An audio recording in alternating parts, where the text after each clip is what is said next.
adalah dengan risiko-resiko. Seperti yang terjadi kemarin, ini saya udah janji mau cerita soal Dr. Sunardi. Ini yang terakhir. Hari ini kita betul-betul, negara hari ini betul-betul dihakimi oleh kelompok-kelompok yang menurut saya punya pemahaman bahwa terorisme itu identik dengan Islam. Terorisme itu tidak ada agamanya. Tidak ada agama yang menganjurkan terorisme dan ekstremisme, apalagi Islam. Nah, mereka ini yang melakukan pembelaan terhadap Dr. Sunardi ini adalah orang yang masih menganggap bahwa terorisme itu adalah bagian dari Islam. Coba bayangkan, ketika ada penangkapan di tubuh MUI misalnya, ini orang-orang yang mengaku sebagai ulama itu selalu yang paling bereaksi duluan. Ini kan aneh. Terorisme ini jangan diidentikan dengan Islam. Tapi kalian yang ngomong duluan, entah Anwar Abbas, entah siapa, selalu ngomong. Loh, kalau begitu dengan sendirinya mereka mengakui bahwa terorisme ini bagian dari Islam gitu loh. Ini kan logika-logika dasar gitu. Ya udah diam aja. Kalau Densus misalnya nangkep teroris yang memang menginfiltrasi MUI, ya itu kita nangkep bukan dia bagian dari MUI. Karena memang Densus sudah punya alat bukti yang cukup. Dia itu memang aktif dalam gerakan-gerakan jaringan teror di Indonesia. Banyak gerakan jaringan teror di Indonesia itu. Ada JI, JAD, JAK, JAT, JAS, MIT, MIB. Banyak sekali. Dan mereka bergerak di bawah permukaan itu sangat aktif. Mereka melakukan rekrutmen, funding, pendidikan, idat, persiapan-persiapan revolusi dan sebagainya. Banyak.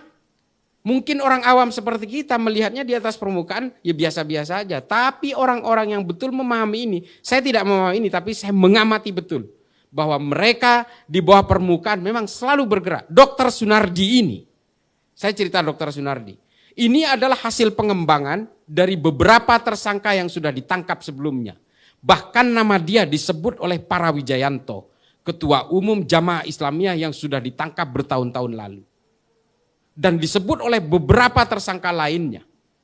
Dan beberapa orang yang akan ditangkap setelah ini berkaitan dengan Hilal Ahmar Society.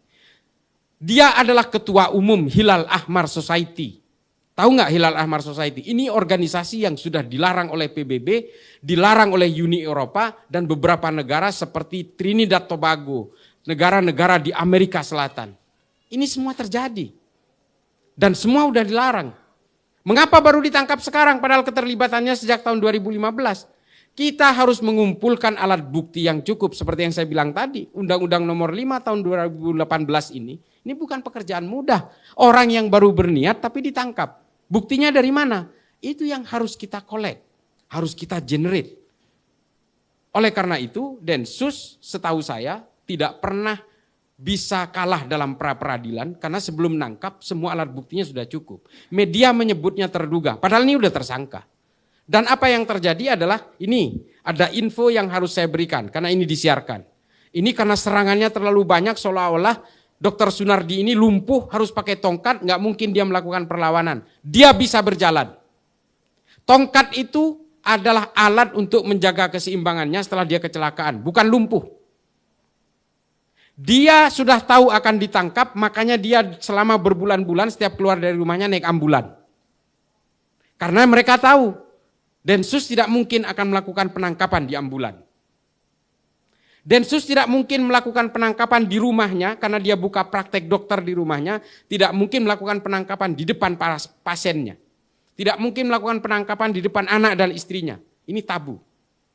Dan tidak mungkin juga Densus melakukan penangkapan di pondok pesantren. Tempat dia berasal kemarin itu, dari Ulul Albab. Dia kan dari pesantren nih. Kenapa nggak ditangkap di pesantren? Itu standar operational procedure yang dipunyai oleh Densus. Tidak boleh melakukan penangkapan di lembaga pendidikan, di dalam rumah ibadah, di dalam ambulan sebagai paramedik. Tidak boleh dilakukan itu. Dan di depan anak istri beserta kalau dia dokter di depan pasiennya. Ini adalah rambu-rambu yang tidak boleh dilanggar. Itulah mengapa Densus melakukan penangkapan membuat obstacle di jalan. Ketika dia sedang mengendarai mobil non-ambulan. Ini yang harus diketahui, belum ada yang menyuarakan ini. Mengapa saya tahu? Karena saya juga ikut mengamati gerakan-gerakan mereka ini. Ini yang dilakukan. Dan ketika terjadi overmach, not to stand, situasi-situasi keterpaksaan, dia melakukan perlawanan, membahayakan masyarakat pengguna jalan lainnya, Dia melakukan perlawanan kepada petugas, dia menabrak mobil petugas, dan dua orang petugas yang naik ke bak itu dibawa sekencang-kencangnya oleh Sunardi, dia berjalan siksak supaya dua petugas ini terlempar dari mobilnya.